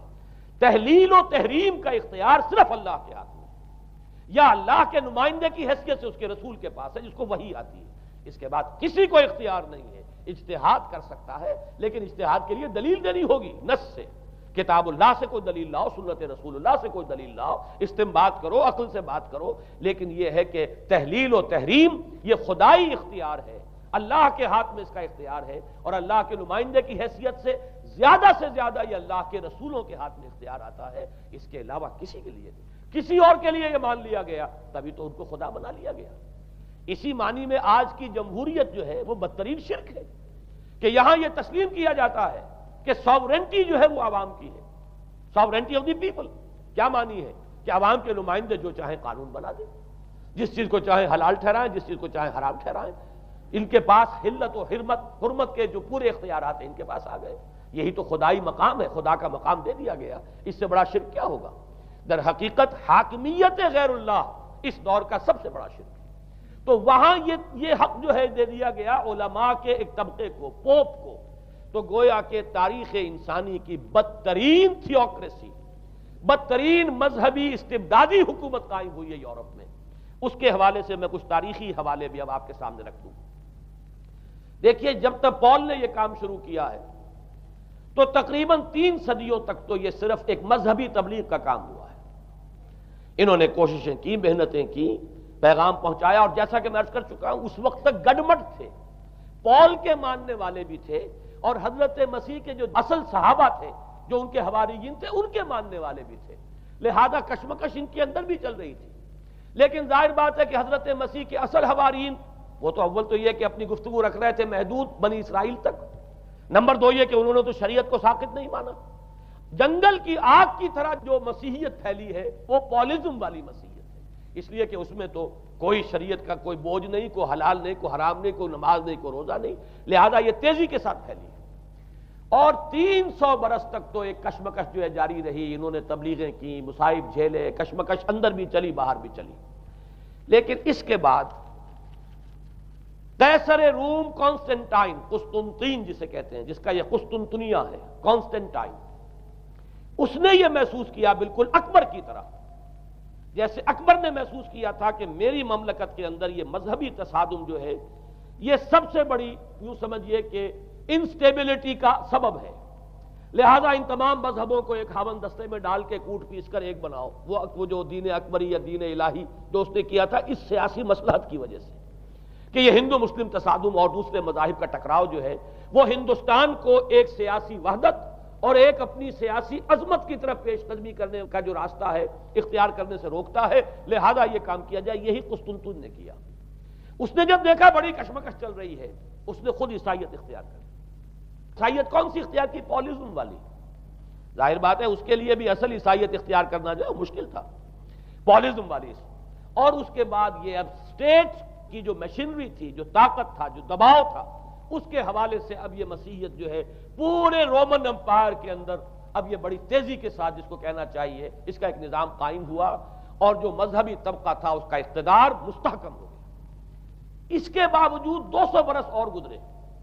یونان چونکہ بہت بڑا مرکز تھا علم کا، فلسفے کا، سائنس کا، حکمت کا، آپ کو معلوم ہے یہ تمام ارسطو ہو، افلاطون ہو، یہ سب یونان کے ہیں، ارشمیدس ہو، یہ تمام کے تمام جو بھی ہے، تو سائنس اور فلسفہ دونوں اس کا گہوارہ یونان تھا۔ یونانی حکما اعتراض کرتے تھے، لہذا سن 529 اس کو نوٹ کر لیجئے، جسٹینین ایک قیصر تھا، اب قسطنطین کے 200 برس بعد، اس نے اپنی پوری مملکت میں فلسفہ اور سائنس کی تعلیم حرام قرار دے دی۔ کوئی نہ فلسفہ پڑھ سکے گا نہ سائنس، جو فلسفہ پڑھے گا اس کو مرتد قرار دے دیا جائے گا اور زندہ آگ میں جلا دیا جائے گا۔ انکوزیشن کورٹس قائم ہوئی، وہ صرف مذہبی عدالتیں اس لیے قائم ہوتی تھی کہ جس کے بارے میں معلوم ہو جائے کہ یہ فلسفہ پڑھتا ہے یا یہ سائنس پڑھتا ہے، اس لیے کہ فلسفہ اور سائنس دونوں جڑ کاٹتے ہیں اس ڈوگما کی۔ وہ ڈوگما جو پولزم والا ڈوگما ہے، اس کی جڑ کھودنے والی ہیں دونوں چیزیں، اور چونکہ وہ دونوں عقل کو اپیل کرتی ہیں، یہ ڈوگما عقل کے متضاد ہے، لہذا مذہب کا تحفظ اسی طرح ہو سکتا ہے کہ اب ان دونوں کو بالکل ممنوع قرار دے دیا جائے۔ یوں سمجھیے کہ تقریباً 1000 برس تک یورپ میں، چونکہ سب سے بڑی امپائر یہی تھی، یورپ میں فلسفہ اور حکمت اور یہ سائنس کی تعلیم ممنوع رہی۔ یہ ہے در حقیقت سب سے پہلا کام جو جسٹینین نے کیا 529 میں۔ اس کے بعد آگے چل کر پوپ کا جو اقتدار ہے وہ اتنا زبردست بنا ہے، پوپ کو اختیار حاصل ہو گیا، جس چیز کو چاہے وہ قانون کا درجہ دے دے، اس لیے کہ شریعت تو ہے نہیں، خلا پوپ کون کرے گا؟ پوپ کو کرے گا۔ پوپ کو اختیار حاصل ہو گیا، وہ جس کے گناہ چاہے معاف کر دے۔ اب دیکھیے اگرچہ ویسے تو گناہ پہلے ہی معاف ہو گئے کہ جس نے مسیح کو مان لیا گناہ تو معاف ہو گئے اگلے پچھلے سب، لیکن یہ کہ پھر بھی ایک خلش رہ جاتی ہے انسان کے دل میں، چونکہ ایک اخلاقی حص انسان کے اندر اللہ نے پیدا کی ہوئی ہے۔ جب کوئی شخص کرتا ہے، کوئی بدکاری کرتا ہے، کوئی چوری کرتا ہے، ڈاکہ ڈالتا ہے، تو وہ جو ایک کانشنس ہے، وہ جو پرک کرتا ہے، اس کو بھی ختم کرنے کے لیے اگر پوپ یا کارڈینل یا اس کے کسی نمائندے کے سامنے جا کر اعتراف گناہ کر لو اور کچھ اس کی مٹھی گرم کرو، کچھ ہدیہ پیش کرو، تو توبہ نامہ، معافی نامہ تمہیں دے دیا جائے گا، اور وہ جو چیز ہے وہ تمہارے لیے سند ہے کہ کوئی تم سے باز پرس تمہارے گناہ کے نہیں ہو سکے۔ پھر ان کی قیمتیں تھیں، ان کے لیے بڑی بڑی جو ہے ہدیے مقرر کیے گئے تھے۔ تیسری چیز، بائبل کا اول تو یہ کہ مفہوم جو ہے وہ کوئی سند نہیں ہے، اس لیے کہ بائبل ہانٹ کر رہی تھی نا، اولڈ ٹیسٹمنٹ بھی ہے، یہ حضرت مسیح کی یہ 4 انجیلیں بھی ہیں، یہ تعلیم کچھ اور ہے، لہذا بائبل جو ہے وہ سند نہیں ہے، سند پوپ کا جو ہے فرمان وہ سند ہے۔ بائبل کی شرح کرنے کی، بائبل کی طرف سے کوئی دلیل لانے کی کسی کو کوئی حق حاصل نہیں۔ یہ جبر تھا، یہ تشدد تھا یورپ میں، یہ وہ دور تھا جب کہ اسلام پھیل رہا تھا۔ میں نے اس لیے آپ سے کہا تھا، نوٹ کرایا آپ کو، 529 میں جسٹینین کا یہ فرمان ہے، 571 میں حضور کی ولادت ہو رہی ہے، وہی صدی ہے، اور 630 کے آس پاس، بلکہ 629 کے آس پاس سلطنت روما کے ساتھ مسلمانوں کا ٹکراؤ شروع ہوا ہے۔ تو یہ تاریخی ان کو ریلیشن جو ہے ذہن میں رکھیے۔ جس وقت مسلمان آئے اور 200-300 برس جو ان کے عروج کے ہیں، اس وقت آپ کو معلوم ہے کہ تقریباً 6 صدیاں ہو چکی تھی کہ یورپ بالکل جس کو کہا جاتا ہے ڈارک ایجز، انتہائی تاریکی، مذہبی جبر اور استبداد، اس کے سوا کچھ نہیں، اور وہ ملاؤں کی حکومت جسے آپ کہیں گے، جسے آج کل کی اصطلاح میں کہا جائے گا، وہ جس کو چاہے جو چاہے صدا دے دے، پوپ کو اختیار حاصل ہے۔ کسی کے بارے میں ذرا جیسے بعض اوقات خبریں سچی ہیں یا جھوٹی، لیکن میں مثال دے رہا ہوں جیسے خبریں آتی رہی ہیں ایران کے بارے میں کہ کہیں اگر معلوم ہو گیا ہے تو پاسداران انقلاب پہنچے اور سمری ٹرائل اور فوراً ختم کیا آدمی کو۔ اس قسم سے انکوزیشن رپورٹس جو ہیں وہ کورٹس وہاں قائم ہوئی، اور یوں سمجھیے کہ لاکھوں افراد تحت کیے گئے، زندہ جلائے گئے۔ لیکن اس کے بعد جب عالم اسلام میں وہ روشنی پھیلی، اور خاص طور پر بنو عباس کے زمانے میں اب بھاگ بھاگ کر وہاں جو بھی تھے فلسفے کے اور سائنس کے کوئی دلچسپی رکھنے والے، وہ بھاگ کر عالم اسلام میں آ گئے. یہاں اب وہ کتابیں جو ہیں ان کے ترجمے ہوئے، خاص طور پر مامون اور ہارون الرشید کے زمانے کے اندر یہ علم جو ہے ہندوستان سے بھی لیا، یونان سے بھی لیا مسلمانوں نے، اور اس کے بعد یہ غرناطہ اور قرطبہ کی یونیورسٹیوں کے ذریعے سے اس علم نے پینیٹریٹ کیا ہے دوبارہ یورپ میں. دیکھیے سرکل کیسے بنا ہے. یونان کا علم آیا ہے پہلے عالم اسلام میں، مڈل ایسٹ میں، اور پھر ادھر سے ہو کر چکر کھا کر اور اسپین کی یونیورسٹیوں کے ذریعے سے یورپ میں انٹروڈیوس ہوا ہے. اس وقت پھر اصلاح مذہب کی تحریک شروع ہوئی، اور ساتھ ہی تحریک احیاء العلوم رینیسنس، اس کے نتیجے میں وہاں بیداری پیدا ہوئی. لیکن یہ بیداری اب آپ نوٹ کر لیجئے، ایک تو پروٹیسٹنٹ مذہب پیدا ہوا اور کئی سو برس تک تصادم رہا کیتھولکس کے اندر اور پروٹیسٹنٹس میں. پورے اسلام کی تاریخ میں کبھی اتنے خونی فسادات نہیں ہوئے ہیں، کبھی بھی شیعہ سنی فساد بھی کبھی اتنا نہیں ہوا جتنا کہ کئی سو برس تک رومن کیتھولکس اور پروٹیسٹنٹس کے مابین یورپ میں ہوتا رہا ہے. بلکہ اس میں تو ایسے ایسے واقعات آتے ہیں کہ لگ بھگ 10 لاکھ افراد جو ہیں وہ ختم ہوئے ہیں. یہ آپس کا تصادم جو تھا، پروٹیسٹنٹ مذہب جو پیدا ہوا اصلاح مذہب کی تحریک کے ذریعے سے، اور وہ رومن کیتھولک پاپائیت والا نظام، ان کے درمیان جو تصادم ہوا 10 لاکھ کی تعداد بتائی جاتی ہے کہ آدمی مارے گئے. بلکہ فرانس کا ایک شہر ہے، وہاں تو 19 دن تک مسلسل قتل عام کیا گیا پروٹیسٹنٹس کا، اور وہاں حاملہ عورتوں کے جو ہے پیٹ چاک کر کے بچے نکال کر ان کو بھی جو ہے ختم کیا گیا ہے. یہ سارا ظلم جو ہے وہاں ہوا ہے، تصادم ہوا ہے. اس کے نتیجے میں آپ خود سوچئے کہ کس قدر نفرت پیدا ہوئی عوام کے اندر مذہب سے. اس کے ساتھ ہی اب وہ علم شروع ہوا، سائنس شروع ہوئی. لہذا علم اور سائنس دونوں کی جڑ میں مذہب سے شدید نفرت پیدا ہو. یہ ہے وہ سبب کہ جس نے یہاں سے راستے علیحدہ کر دیے. اور مذہب چونکہ جبر کرتا ہے، مذہب چونکہ عقل کے اوپر بیڑیاں بٹھاتا ہے، پہرے بٹھاتا ہے، بیڑیاں ڈالتا ہے، اور مذہب چونکہ تشدد کرتا ہے، لہذا مذہب کے خلاف ایک نفرت، ایک ریئیکشن. یہ ہے اس ساری سائنسی ارتقاء اور سائنٹیفک اور ٹیکنالوجیکل جو ڈیولپمنٹ ہوئی ہے، اس کی جڑ میں مذہب سے نفرت جو ہے اس کے بیج بو دیے گئے. اور یہ 200-250-300 سال میں اب یہ جو تناور درخت بن کر آیا ہے کہ ایک طرف سائنس کی ترقی، ٹیکنالوجی کی ترقی آسمان کو چھو رہی ہے. آج انسان چاند کے اوپر تو انسان کے قدم جو ہے پہنچ چکے ہیں، اور آپ کا ایک راکٹ جو ہے وہ پورے تمام سیارے جو ہیں ہمارے سولر سسٹم کے ہیں ان سب کا چکر لگا کر اور وہ اس سے باہر چلا گیا ہے. خلا کے اندر کہاں گیا کچھ پتہ نہیں.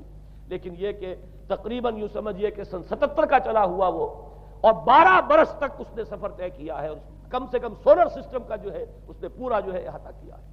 اور جو میں نے آپ کو وہ احادیث سنائی ان کے حوالے سے بات کیا سمجھ میں آئی کہ یہ سائنٹیفک، ساری کی ساری سائنٹیفک ڈیولپمنٹ، یہ ٹیکنالوجیکل ڈیولپمنٹ، لیکن چونکہ اس کے ساتھ مذہب کا انکار ہے، خدا پر ایمان نہیں ہے، آخرت کا یقین نہیں ہے، روح کا گویا کہ انکار، روحانیت تو بہت دور کی بات ہے، روح کا بھی انکار. نتیجہ یہ ہے کہ ان دونوں چیزوں کے مابین وہ گیپ جسے میں نے کہا تھا ایپالنگ گیپ، ایک بہت بڑا گیپ ہے جو پیدا ہو چکا ہے. اب میں حدیث آپ کو سنا رہا ہوں. بخاری شریف میں جو روایت ہے حضور نے فرمایا کہ دجال کے ماتھے پر لکھا ہوا ہوگا کافارا، کفر. الفاظ یہ ہے انہو مکتوب بین عینیہ کافارا، علیحدہ علیحدہ، یقرأہ کل مومن کاتب او غیر کاتب. وہ اس طرح نمایاں لکھا ہوا ہوگا کہ ہر شخص اسے پڑھ لے گا، چاہے وہ لکھنے والا ہو چاہے نہ ہو، لکھا پڑھا ہو چاہے نہ ہو. یعنی اس تہذیب کے پیشانی پر کفر لکھا ہوا ہے. مذہب سے دشمنی، مذہب سے بودھ، مذہب سے دوری، مذہب کی ہر چیز کی نفی. آج جو ایک ورلڈ سیویلائزیشن ہے، ایک عالمی تہذیب ہے جس کا کہ غلبہ ہے ہمارے اس پورے گلوب پر، اس میں 3 چیزوں کے مقابلے میں 3 چیزوں کی اہمیت ہے. خدا کی اہمیت نہیں ہے، ہوگا، ہم انکار بھی نہیں کرتے لیکن ہم جانتے بھی نہیں کہ ہے کہ نہیں. ہاں اہمیت کائنات کی ہے. غور کرو، کائنات کے قوانین کو سمجھو، ایکسپلائٹ کرو، قوت جو ہے نیچر کی قوت اس کو مسخر کرو، اس کو استعمال کرو. ہوگا خدا، ہے یا نہیں ہے چھوڑو اس بحث کو. اصل اہمیت جو ہے وہ کائنات کی. اسی طرح اصل اہمیت اس جسم کی ہے، مادے کی ہے. روح ہوگی کوئی شے ہمیں نہیں پتا، نہ ہم دیکھ سکتے ہیں، نہ ہم اسے چھو سکتے ہیں، نہ چکھ سکتے ہیں. ہوگی لیکن یہ کہ اصل جو ہے اہمیت وہ مادے کی اور جسم کی، اس کی فکر کرو۔ اسی طریقے سے حیات دنیاوی، اصل شے حیات دنیاوی ہے، اس کو بناؤ سنوارو، بہتر سے بہتر زندگی گزارو، ویلفیئر سٹیٹ ہو، بہت ہی عمدہ ماحول ہو اور ہر چیز کو، لیکن حیات اخروی ہوگی۔ اب تو آرام سے گزرتی ہے، آخرت کی خبر خدا جانے ہے یا نہیں ہے، اس سے ہمیں کوئی بحث نہیں۔ تین چیزوں کے مقابلے میں تین چیزوں کی اہمیت، یا یوں کہیے کہ تین چیزوں کے مقابلے میں مقابل کی تین چیزوں کو بالکل غیر اہم، اس کی طرف کوئی توجہ ہی نہیں۔ توجہ کا ارتکاز کائنات پر ہے، ذات باری تعالیٰ پر نہیں۔ ذات و صفات باری تعالیٰ ایک صرف علمی موضوع ہے، اصل توجہ کی شے کائنات ہے۔ روح ہوگی کوئی شے، اصل شے جسم ہے اور مادہ ہے۔ حیات اخروی ہمیں نہیں پتا، کسی نے واپس آ کر خبر نہیں دی مرنے کے بعد، لہذا ہم نہیں کہہ سکتے ہے کہ نہیں ہے۔ البتہ یہ کہ حیات دنیا بھی تو ہے، اس کو مضبوطی کے ساتھ تھامو، اس کو بہتر بناؤ۔ توجہ کا اصل ارتکاز حیات دنیاوی پر ہے۔ یہ ہے وہ گلوبل سویلائزیشن جو در حقیقت یورپ سے ابری، اور یورپ سے ابری ہے، اس کی بنیاد میں مذہب کی دشمنی موجود تھی، جو رد عمل تھا در حقیقت اس پاپائیت کے نظام کا جو پولزم کے ذریعے سے دنیا میں قائم ہوا۔ یہ وجہ ہے، اور آج انسان جہاں کھڑا ہے غور کیجئے، انتہائی ہولناک جنگ جو ہے وہ اس کے سر پر ایک خطرے کے طور پر مسلط ہے۔ دو جنگیں اس ایک صدی میں ایسی ہو چکی ہیں جنہیں اپنے ورلڈ وار 1 اور ورلڈ وار 2 اتنے بڑے پیمانے پر قتل و غارت دنیا میں پہلے کبھی نہیں ہوئی، اس لیے کہ پہلے فوجوں کی جنگیں ہوتی تھی، آبادیوں پر جا کر کہیں کوئی قتل عام ہو گیا ورنہ یہ کہ قبضہ لیا، پہلے وہ کسی اور کی ریت تھے، اب کسی اور کی ریت ہو گئی۔ آیا بابر آیا، اس نے پانی پت کے میدان کے اندر ابراہیم لودھی کو شکست دے دی، دلی میں آ کر اس نے کسی کا خون نہیں بہایا، بس وہ آ کے تخت پر قابض ہو گئے۔ کہیں کہیں ہوئے ہیں فتنے، یا پھر عذاب الہی آتے رہے ہیں کہ رسولوں کے انکار کی سزا کے طور پر قوم نسیہ منسیہ کی گئی ہیں، لیکن جنگیں جو دنیا میں ہوتی تھی، وہ جنگوں کا معاملہ جو ہے وہ اس نوعیت کا ہوتا تھا، وہ فوجوں کے درمیان ٹکراؤ ہوتا تھا، میدان جنگ میں کشتوں کے پشتے لگتے تھے، لیکن اس کے بعد نہیں ہو گیا، کہیں کسی نے بہت غصہ نکال لیا۔ لیکن اس صدی میں اب جو جنگیں ہوئی ہیں اس سے تو ملک کے ملک تہس نہس ہوئے ہیں، آبادیاں ختم ہوئی ہیں، اور جو تیسری جنگ ہوگی یہ جان لیجئے، آخر انسان کب تک اسے ٹالے گا؟ رشیا کے بارے میں یہ سمجھنا کہ وہ پیچھے ہٹ گیا ہے، پسپائی اختیار کر لی، اس نے بہت بڑی حماقت ہے۔ وہ در حقیقت اب ڈپلومیسی کی راہ سے سپریمیسی چاہتا ہے، لہذا تصادم تو ہو کر رہنا۔ مولانا مناظر حسن گیلانی رحمۃ اللہ علیہ کے خیالات جو ہیں وہ مجھے اس سورہ کہف کے ابتدائی آیات کے ضمن میں مجھے ان سے اتفاق ہے، اور بہت سی چیزیں ان سے ماخوذ ہیں۔ اسی طریقے سے جو حدیث اب میں آپ کو بتا رہا ہوں، میرے سامنے اس کا متن نہیں ہے، مولانا حامد میاں رحمۃ اللہ علیہ انہوں نے مجھے یہ بتایا تھا کہ جو میں نے جمع کیے ہیں حالات و واقعات، قیامت سے پہلے جو حالات و واقعات پیش آنے والے ہیں جن کی پیشین گوئی احادیث میں ہیں، ان سے معلوم ہوتا ہے کہ ایک بہت بڑی خوفناک جنگ، اتنی بڑی خوفناک جنگ، اور ان کے الفاظ یہ ہے کہ اس میں دونوں فریق جو ہوں گے ان میں بڑی تعداد عیسائیوں کی ہوگی، ادھر بھی ادھر بھی، ایک طرف البتہ عیسائیوں کے ساتھ مسلمان بھی ہوں گے، یہودی بھی ہوں گے، اور دوسری طرف خالص عیسائی طاقت ہوگی، اور ان کے درمیان اتنی خوفناک جنگ ہوگی۔ الفاظ ان کے یہ ہیں اس حدیث کے جو انہوں نے مجھے بتائے کہ ایک پرندہ سینکڑوں میل تک پرواز کرے گا اور اسے سوائے لاشوں کے اور کچھ نظر نہیں۔ آپ تصور کیجئے اگر ایٹامک وار ہو جاتی ہے تو یہی ہوگا، تہس نہس ہو جائے گا، وہاں ختم ہو کر رہ جائے گی۔ اور یہ چیز جو ہے یہ بہرحال یہ جتنا کچھ پائل اپ کیا گیا ہے، یہ ڈسٹرکٹیو فورس سائنس کی یوں سمجھیے کہ معراج اب یہی ہے۔ اب تو سٹار وارز کی باتیں ہو رہی ہیں کہ صرف زمین پر نہیں، باہر بھی یہ جنگیں ہمیں لڑنی پڑیں گی، لیکن یہ کہ اس کا کیا حل ہوگا۔ امریکہ میں ایک پکچر تیار کی گئی تھی، دی ڈے آفٹر غالباً اس کا نام ہے، اس میں ایک نقشہ دکھایا گیا ہے اس قدر ہولناک کہ یہ 100 اور اونچی منزلہ عمارتیں جو ہے یہ ایسے جیسے کہ کچے گھروندے ہوتے ہیں، ایسے وہ پگھل کر رہ جائیں گے، اور یوں سمجھیے کہ انسان جو ان کے اندر ہوں گے، ایک ایک منزل کے اندر، ایک ایک ایسی 100 منزلہ عمارت کے اندر ہزاروں آدمی ہوتے ہیں، جیسے کہ کوئی ایسی کالونی ہو کوئی ان کی چیونٹیوں کی، اور اس پوری کالونی کو آپ اپنے پاؤں سے مسل دیں، ایسے انسانوں کا اگر وہ جنگ ہو جاتی جس کا نقشہ کھینچا گیا ہے۔ یہ ہے در حقیقت وہ بات کہ جو مولانا مناظر حسن گیلانی فرما رہے ہیں ان آیات مبارکہ میں، وَيُنذِرَ الَّذِينَ قَالُوا اتَّخَذَ اللَّهُ وَلَدًا، تاکہ خبردار کر دے یہ قرآن ان لوگوں کو جنہوں نے کہا ہے کہ اللہ نے بیٹا بنایا، بدترین شرک کا جنہوں نے ارتکاب کیا، اور اسی ولدیت مسیح کے عقیدے سے وہ ساری کرپشن جو ہے دین خداوندی کی، دین مسیح کی اصل جو دین تھا اس کی جو ہوئی ہے، اور اس کے نتیجے میں آج نوع انسانی وہاں کھڑی ہے۔ اسی لیے آیت نمبر 2 میں فرمایا وَيُنذِرَ بَأْسًا شَدِيدًا مِّن لَّدُنْهُ، تاکہ خبردار کر دے ایک بہت بڑی جنگ سے۔ ہمارے اکثر مفسرین نے یہاں پہ ایک بہت بڑا عذاب کہہ کر جو ہے وہ گزر گئے، لیکن واحد یہ لفظ ہے قرآن مجید کا، یہ مقام ہے جہاں لفظ باس آیا، اور مولانا مناظر حسن گیلانی نے بحث کی باس تو جنگ کو کہتے ہیں، قرآن مجید میں جہاں بھی یہ لفظ آیا جنگ کو کہتے ہیں۔ تو ایک بہت بڑی ہولناک جنگ جس کے لیے فرمایا من لدنہ، یہ تمہارے اپنے پیمانوں پر نہیں آئے گی، یہ تمہارے حساب کتاب میں نہیں آ سکتا جو ڈسٹرکشن ہوگی۔ جیسے کہ آپ علم لدنی کہتے ہیں، ایک علم وہ ہے جو جانے بوجھے طریقے سے حاصل کیا جاتا ہے، ایک علم لدنی ہے جو خاص اللہ تعالیٰ اپنے کسی بندے کو عطا فرما دے۔ اس جنگ کی جو ہلاکت خیزی ہے وہ تمہارے حساب کتاب میں آنے والی نہیں ہے۔ لِيُنذِرَ بَأْسًا شَدِيدًا مِّن لَّدُنْهُ وَيُبَشِّرَ الْمُؤْمِنِينَ الَّذِينَ يَعْمَلُونَ الصَّالِحَاتِ أَنَّ لَهُمْ أَجْرًا حَسَنًا مَّاكِثِينَ فِيهِ أَبَدًا۔ البتہ اللہ تعالیٰ بچائے گا اپنے اہل ایمان بندوں کو جو نیک عمل پر بھی قائم۔ اب میں وہ حدیثیں آپ کو سنا دوں، میں نے پہلے بخاری کی حدیث آپ کو سنا دی کہ اس پورے فتنے کے معلوم ہوگا کہ اس کی دونوں آنکھوں کے مابین کافارا لکھا ہوا ہے، کفر، گویا کہ یہ سمبل ہے، یہ علم ہے، یہ علامت ہے اس جدید موجودہ تہذیب کی، کفر، الحاد، مادہ پرستی، خدا کا انکار، آخرت کا انکار، روح کے وجود کا انکار۔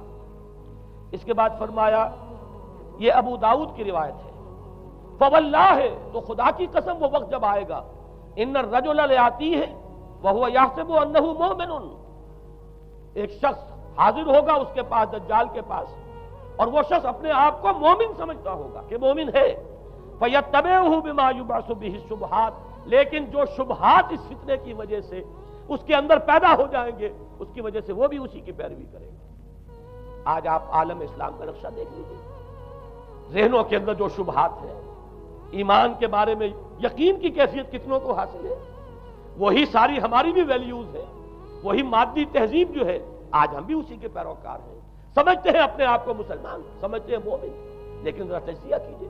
اسی کو میں نے اپنے اس کتابچے میں اسلام کی نشرت ثانیہ میں تفصیل سے واضح کیا کہ در حقیقت رگوں پے میں سرایت کر گئی ہے یہ تہذیب۔ بظاہر جو ہے نظر آتا ہے جیسے روئے ارضی پر، زمین کے اوپر تو آپ کو کہیں اونچائی نظر آ جائے گی، کہیں نیچائی نظر آ جائے گی، کہیں پانی ہے، کہیں خشکی ہے، ذرا اوپر چلے جائیں تو ہوا ہے، ہوا کا غلاف پورے کرۂ ارضی کو اپنے اندر لیے ہوئے۔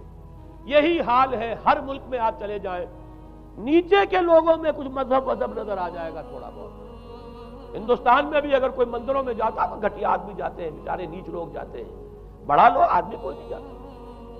ہمارے ہاں بھی جا کے ہوتے ہیں مساجد میں سفارا تو غریب، پردہ رکھتے ہیں اگر کوئی تمہارا تو غریب۔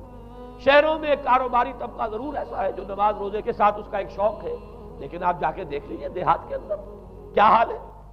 تو معلوم یہ ہوا کہ نیچے تو شاید کچھ نہ کچھ فرق ہے، یہ مسلمان ملک ہے، یہ ہندو ملک ہے، یہ فلاں ملک ہے، یہ بدھ مت کا ملک ہے، لیکن اوپر چلے جائیں یعنی ہر ملک کے اوپر جو ایلیٹ ہے، جو اعلیٰ تعلیم یافتہ، جو آپ کی ملٹری اور سول بیوروکریسی ہے ٹاپ کی، وہ تو ایک ہی رنگ میں رگے ہوئے، ان کا لباس وہی، ان کا رہن سہن وہی، ان کا تمدن وہی، نام کا فرق اگر نہ ہو تو پتہ نہیں چلے گا یہ مسلمان ہے کہ ہندو ہے کہ سکھ ہے، پر پتہ چلے گا وی پی سنگھ نام ہے تو پتہ چلے گا کہ ہندو ہے، لیکن یہ کہ باقی اس کی وضاحت، اس کا لباس، اس کا اٹھنا بیٹھنا، آپ کے ہاں یہ تو کچھ عوامی دور میں آ کے کرتا شلوار جو ہے وہ آئی ہے، لیکن وہ بھی اندرون ملک ہوتی ہے، باہر جا کر ہمارے اپنے ان لوگوں کے جو لباس ہوتے ہیں آپ کو دیکھیے کہاں فرق معلوم ہو جائے گا کہ کون مسلمان ہے اور کون ہندو اور کون پارسی ہے اور کون عیسائی ہے۔ تو معلوم یہ ہوا کہ اوپر ایک ہی گلوبل سیویلائزیشن ہے جس کا دور دورہ ہے، اور اس سیویلائزیشن کے ماتھے پر لکھا ہوا ہے کافارا، اس میں وہ ایمان نہیں ہے، اس میں الحاد ہے، مادہ پرستی ہے، کفر ہے۔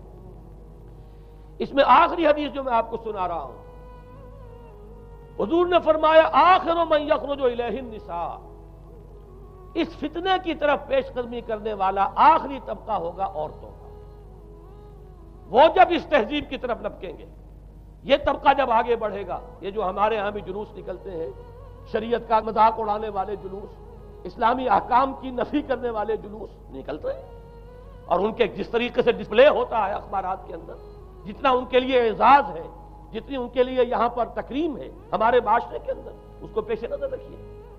آخر من یخرج الیہ النساء حتی ان الرجل لیرجع الی امہ و ابنتہ و اختہ و عمتہ فیوثقها رباطا، یہاں تک کہ ایک بندہ مومن کا حال یہ ہو جائے گا کہ وہ دوڑے گا اور کوشش کرے گا اپنی ماں کو، بیٹی کو، بہن کو، پھپھی کو باندھ کر رکھے کہ وہ نکل نہ جائے۔ یہ حال ہو جائے گا کسی شخص کا۔ آج کتنے لوگ بے بس ہو چکے ہیں، اب وہ باندھ کر رکھنے والے بھی گویا کہ ہتھیار ڈال چکے، ورنہ یہ کہ ایک دور تھا کہ کچھ نہ کچھ باندھ کر رکھنے والے تو تھے، لیکن اب تو آزادی کی صورت آئی ہے تو باندھ کر رکھنے والے جو ہے وہ ہار مان چکے۔ اب تو آپ دیکھیں گے اچھے بھلے نظر یہ آتا ہے، داڑھی رکھی ہوئی ہے، خود جو ہے وہ مذہبی مزاج کے ہیں، لیکن بالکل بے پردہ کو خاتون جو ہے عین ان کے اسکوٹر کے پیچھے بیٹھی ہوئی یا ان کے کار کے اندر ان کی برابر کس چیز کے اوپر بیٹھی ہوئی جا رہی ہے۔ بے پردگی، یہ اباحیت، ہمارے اخبارات کا جو حال ہے اس کو دیکھیے۔ خدا کے لیے یہ رنگین صفحات بند کرو، لیکن مجال ہے جو کسی کے کان پر جوں تک نہیں دی۔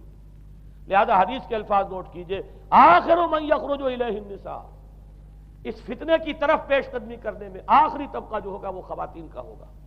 حتی ان الرجل لیرجع الی امہ و ابنتہ و اختہ و عمتہ، یہاں تک کہ آدمی دوڑے گا، پکڑے گا اپنی ماں کو، اپنی بیٹی کو، اپنی بہن کو، اپنی پھپھی کو، اور اسے باندھ کے ہی کوشش کرے گا کہ کہیں وہ اس طریقے سے اس دجالی فتنے کے اندر جو ہے وہ اسی کی پیروی کے اندر گھر سے نہ نکل جائے۔ یہ ہے وہ فتنہ جس کی لپیٹ میں اس وقت پوری دنیا آئی ہوئی ہے۔ اب نوٹ کیجئے، اس فتنے کے لیے اب میں چند باتیں اور کہہ رہا ہوں۔ لغوی بحث کیا ہے؟ دجال کسے کہتے ہیں؟ یہ بنا ہے لفظ دجل سے۔ دجل اور فریب یہ ہماری زبان میں بھی مستعمل، دجل و فریب، دھوکہ دینے والی شے، ملمہ، حقیقت کچھ ہو اوپر کچھ اور پردہ ڈال دیا گیا، یہ دجل ہے۔ گندم نمائی جو فروشی دجل ہے، فریب ہے۔ اسی کے لیے دوسرا لفظ عربی زبان کا جو قرآن میں کثرت سے آیا وہ غرور ہے، دھوکہ۔ اصل میں یہ دنیا دھوکہ ہے جو حیات اخروی کے لیے ایک پردہ بن کر ہماری آنکھوں پر پڑ گیا ہے۔ میں وہ آیات اب آپ کو جلدی سے سنا رہا ہوں۔ فرمایا وَمَا الْحَيَاةُ الدُّنْيَا إِلَّا مَتَاعُ الْغُرُورِ، سورہ آل عمران میں بھی آیت آئی، سورہ حدید میں بھی۔ لوگوں سن لو، یہ دنیا کی زندگی سوائے دھوکے کو کچھ نہیں۔ میں بعد میں عرض کر دوں گا کہ ایک دوسرا رخ بھی ہے دنیا کی زندگی کا، لیکن اس وقت یہ آیات سن لیجئے۔ غرتکم الحیات الدنیا، تمہیں دھوکے میں ڈال دیا اس دنیا کی زندگی نے۔ یہ سورہ جاسیہ کی آیت نمبر 35 ہے۔ غرتہم الحیات الدنیا، انہیں دھوکے میں ڈال دیا دنیا کی زندگی نے۔ یہ سورہ انعام میں آیت نمبر 70 بھی ہے، آیت نمبر 130 بھی ہے۔ تیسری مرتبہ سورہ اعراف میں آیت نمبر 51 ہے، اور 2 مرتبہ سورہ لقمان اور سورہ فاطر میں آیا فَلَا يَغُرَّنَّكُمُ الْحَيَاةُ الدُّنْيَا وَلَا يَغُرَّنَّكُمْ بِاللَّهِ الْغَرُورُ۔ دیکھو لوگوں، کہیں تمہیں دنیا کی زندگی دھوکے میں نہ ڈال دے۔ یہ دنیا کی زندگی جو ہے دھوکہ بن کر ایک فریب کا پردہ ہمارے آنکھوں پر ڈالتی ہے کہ یہ ہمارا مطلوب مقصود، اسی کے لیے بھاگ دوڑ، اسی کو بنانا سنوارنا۔ وہ جو میں عرض کر چکا ہوں، 3 چیزوں کے مقابلے میں 3 چیزوں کی اہمیت۔ حیات دنیاوی جب مطلوب بن جائے، حیات دنیاوی جب انسان کی اصل محبوب بن جائے، تو گویا کہ حیات اخروی اب نگاہوں سے اوجھل ہو گئی، آنکھ اوجھل پہاڑ اوجھل۔ یہی ہے اصل دجل، یہی ہے اصل فریب۔ آیات اور سنیے، سورہ اعلیٰ، بل تؤثرون الحیات الدنیا والآخرۃ خیر وابقیٰ۔ لوگوں، تمہاری گمراہی کی اصل جڑ بنیاد کیا ہے؟ تم دنیا کی زندگی کو ترجیح دیتے ہو، جبکہ آخرت بہتر بھی ہے اور باقی رہنے والی بھی ہے۔ کلا بل تحبون العاجلہ وتذرون الآخرہ۔ کوئی نہیں، تمہارا اصل مرض یہ ہے کہ تم اس عاجلہ سے جو موجود ہے، سامنے ہے، نقد ہے، اس سے محبت کرتے ہو، اور آخرت کو تم نے تج دیا ہے، چھوڑ دیا ہے۔ یہ سورہ قیامہ اور اس سے اگلی سورت جو ہے وہ آپ کے علم میں ہے، سورۃ الدہر۔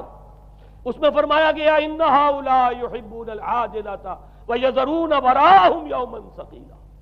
ان لوگوں کا اصل مرض یہ ہے، یہ اس عاجلہ کو پسند کرتے ہیں، اس سے محبت کرتے ہیں، اور پیچھے وہ جو بھاری دن آنے والا ہے اس کا خیال انہوں نے دل سے نکال دیا ہے۔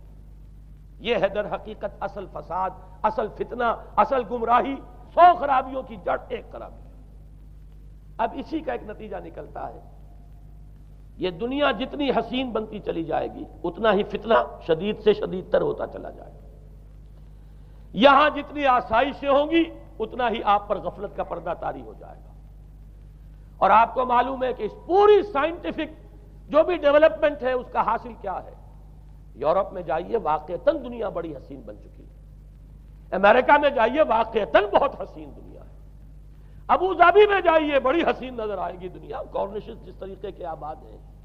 یہ دنیا کا حسن جتنا بڑھے گا اتنا ہی یہ آنکھوں پر اور بھاری پردہ ڈال دے گی، آخرت سے آپ کو غافل کر دے گی۔ یہی دجل ہے، یہی فریب ہے، یہی فتنہ دجالی ہے۔ یہی وجہ ہے، دیکھیے یہ جو آیات آج میں بیان کر رہا تھا اس میں آخر میں فرمایا انا جعلنا ما علی الارض زینۃ اللہ لنبلوہم ایہم احسن عملا۔ ہم نے اس زمین کے اوپر جو کچھ ہے اسے اس کا بناؤ سنگھار بنا دیا ہے، زینت بنا دیا ہے، تاکہ ہم جانچیں پرکھیں امتحان لیں کون ہے اچھے عمل کرنے والا۔ یعنی رخ روشن کے آگے شمع رکھ کر وہ یہ کہتے ہیں ادھر جاتا ہے دیکھیں یا ادھر پروانہ آتا ہے۔ اللہ تعالیٰ نے اسی امتحان میں ہمیں ڈالا ہے۔ اس دنیا کی یہ زینت ہے، زیبائش ہے، آرائش ہے، چمک دمک ہے، یہاں کی رونقیں ہیں، ان کو دیکھ کر آدمی ہل جاتا ہے، انہی کے پیچھے پڑ جاتا ہے، حلال سے حرام سے، جائز سے ناجائز سے، صحیح سے غلط سے، جس طرح بھی ہو یہ رونقیں میں بھی زیادہ سے زیادہ اپنے گھر میں لے آؤں، میں بھی اپنے ہاں وہ آسائشیں فراہم کر لوں، میں بھی یہ تمام چیزیں جو ہے جمع کر لوں۔ اسی کے لیے انسان اپنا نہ صرف یہ کہ پوری زندگی کا اثاثہ اسی میں انویسٹ کر بیٹھتا ہے، بلکہ دیانت، شرافت، ان سب کو بھی داؤ پر لگا دے۔ انا جعلنا ما علی الارض زینۃ اللہ لنبلوہم ایہم احسن عملا۔ ہم نے زمین کے اوپر جو کچھ ہے اسے اس کا زیور بنا دیا ہے، سنگھار، تاکہ ہم ذرا آزمائیں ان کو کہ آیا یہاں کے ہی اسی حسن کے اندر، اسی رعنائی کے اندر گم ہو کر رہ جاتے ہیں، یا اس حسن ازلی وہ اللہ تعالیٰ کا جلال و جمال یہ اس کے طالب بنتے ہیں۔ یہ ہے در حقیقت امتحان۔ اسی کو جیسے کہ حدیث میں بھی آیا تھا، شروع کی آیات اور آخری آیات، آخری رکوع میں فرمایا قل هل ننبئکم بالاخسرین اعمالا، اے نبی ان سے کہیے کیا ہم تمہیں بتائیں اپنی زندگی کی جد و جہد میں، بھاگ دوڑ میں سب سے زیادہ خسارے میں کون رہے؟ الذین ضل سعیہم فی الحیاۃ الدنیا وہم یحسبون انہم یحسنون صنعا۔ وہ لوگ کہ جن کی بھاگ دوڑ، جن کی محنت، جن کی کوشش وہ دنیا کی زندگی ہی میں بھٹک کر رہ گئی، اور وہ اپنے کہیں یہ سمجھتے رہے کہ ہم بڑے کامیاب ہو رہے ہیں، بہت اچھے کام کر رہے ہیں، ہم نے اتنی ترقی کر لی، ہم نے یہ کچھ بنا لیا، میں نے یہ جائیداد بنا لی، میں نے یہ کچھ مقام حاصل کر لیا، لیکن مطلوب و مقصود دنیا۔ ضل سعیہم فی الحیاۃ الدنیا، انہوں نے دنیا کی زندگی ہی کے اندر اپنی ساری سعی و جہد کو بھٹکا کر رکھ دیا۔ میں اس کا جو دوسرا رخ بتانا چاہتا تھا وہ ایک حدیث کے حوالے سے ہے۔ اگر آخرت مطلوب و مقصود رہے تو یہ دنیا آخرت کی کھیتی بن جاتی ہے۔ حضور نے فرمایا دنیا مزرعۃ الآخرہ، اگر تمہارا مطلوب و مقصود آخرت ہے تو پھر یہ دنیا کے اندر یہ کھیتی ہے، بو گے یہاں تو وہاں کاٹو گے۔ نیک اعمال کرو، خدمت خلق کے لیے کوشاں ہو جاؤ، لوگوں کی ہدایت کے لیے اپنی توانائیاں جو ہے وقف کرو۔ خیرکم من تعلم القرآن وعلمہ، اس دنیا میں محنت کرو گے تو آخرت میں اجر و ثواب پاؤ گے۔ الدنیا مزرعۃ الآخرہ، اگر آخرت مطلوب و مقصود ہو تو دنیا بڑی قیمتی ہے، اس کا ایک ایک لمحہ بڑا قیمتی ہے۔ تو حیات دنیا بھی نہ صرف یہ کہ غیر حقیقی نہیں بلکہ بہت قدر و قیمت کی حامل، لیکن اگر پردہ پڑ گیا، آخرت نگاہوں سے اوجھل اور دنیا ہی مطلوب و مقصود، تو یہ دھوکے کی ٹٹی ہے۔ وَمَا الْحَيَاةُ الدُّنْيَا إِلَّا مَتَاعُ الْغُرُورِ، نہیں ہے دنیا کی زندگی مگر دھوکے کا سامان۔ غرتہم الحیات الدنیا، غرتکم الحیات الدنیا، لا تغرنکم الحیات الدنیا، دیکھنا یہ دنیا کی زندگی کہیں تمہیں دھوکے میں نہ ڈال دے۔ آخری بات عرض کر رہا ہوں، یہی وجہ ہے سورہ بنی اسرائیل میں بھی آخری لفظ جو پہلے رکوع میں وہ کیا تھا؟ وَأَنَّ الَّذِينَ لَا يُؤْمِنُونَ بِالْآخِرَةِ أَعْتَدْنَا لَهُمْ عَذَابًا أَلِيمًا۔ اور وہ لوگ، نوٹ کر لیجئے وہ آیات، إِنَّ هَذَا الْقُرْآنَ يَهْدِي لِلَّتِي هِيَ أَقْوَمُ وَيُبَشِّرُ الْمُؤْمِنِينَ الَّذِينَ يَعْمَلُونَ الصَّالِحَاتِ أَنَّ لَهُمْ أَجْرًا كَبِيرًا وَأَنَّ الَّذِينَ لَا يُؤْمِنُونَ بِالْآخِرَةِ أَعْتَدْنَا لَهُمْ عَذَابًا أَلِيمًا۔ یہاں پر ایمان بالآخرہ جو ہے اس کو اہمیت دی گئی ہے۔ جو لوگ آخرت پر یقین نہیں رکھتے ان کے لیے ہم نے دردناک عذاب فراہم کیا۔ اور یہاں پر بھی جیسا کہ سامنے آ گیا سورہ کہف جو ختم ہو رہی ہے جن مضامین پر، وہ بھی وہی آیات ہیں جن کے بارے میں حدیث میں آیا ہے کہ دجالی فتنے سے محفوظ کرنے میں ان کی بڑی تاثیر ہے۔ قل هل ننبئكم بالاخسرین اعمالا الذین ضل سعیهم فی الحیاۃ الدنیا وهم یحسبون انهم یحسنون صنعا اولئک الذین کفروا بآیات ربهم ولقائه فحبطت اعمالهم فلا نقیم لهم یوم القیامۃ وزنا۔ یہ وہ لوگ ہیں جنہوں نے اپنی رب کی آیات کا انکار کیا ہے، جن کی دنیا ہی مطلوب و مقصود بن کر رہ گئی ہے، چاہے وہ کہیں ہم قرآن کے ماننے والے ہیں اور محمد کے عاشق ہیں صلی اللہ علیہ وسلم، اولئک الذین کفروا بآیات ربهم ولقائه فحبطت اعمالهم فلا نقیم لهم یوم القیامۃ وزنا ذلک جزاؤہم جہنم بما کفروا واتخذوا آیاتی ورسلی ہزوا۔ یہ وہ لوگ ہیں کہ جنہوں نے ہمارے رسولوں اور ہماری آیات کا ٹھٹھا اڑایا ہے، اس لیے کہ رسول کہہ رہے ہیں اصل منزل آخرت کی ہے، تم بنائے ہوئے دنیا کو مطلوب و مقصود، تو لاکھ زبان سے عشق رسول کے دعوے کرو، اپنے عمل سے در حقیقت رسول کی تکذیب کر رہے ہیں۔ اللہ تعالی ہمیں ان سے محفوظ رکھے اور اصل حقیقت ہماری نگاہوں پر منکشف ہو، اور یہ دنیا ہماری نگاہوں پر پردہ نہ پڑ کر رہ جائے، آخرت سے اور اللہ سے ہمیں محجوب نہ کر دے، اس لیے کہ یہی اصل دجالی فتنہ ہے۔ اور ان سے بچنے کے لیے محمد الرسول اللہ صلی اللہ علیہ وسلم کے فرمان کے مطابق سورہ کہف میں نے کچھ ابتدائی اور آخری آیات کا صرف حوالہ دے دیا ہے، لیکن یہ کہ اس کے مضامین میں درمیان میں بھی کچھ چیزیں ہیں، اب میں اس طرح ایک ایک لفظ کے حوالے سے تو آئندہ ان کا تذکرہ نہیں کر سکوں گا، لیکن یہ ہے کہ میں موٹے موٹے مضامین انشاءاللہ سورہ کہف میں اس موضوع سے متعلق آئیں بیان کروں گا۔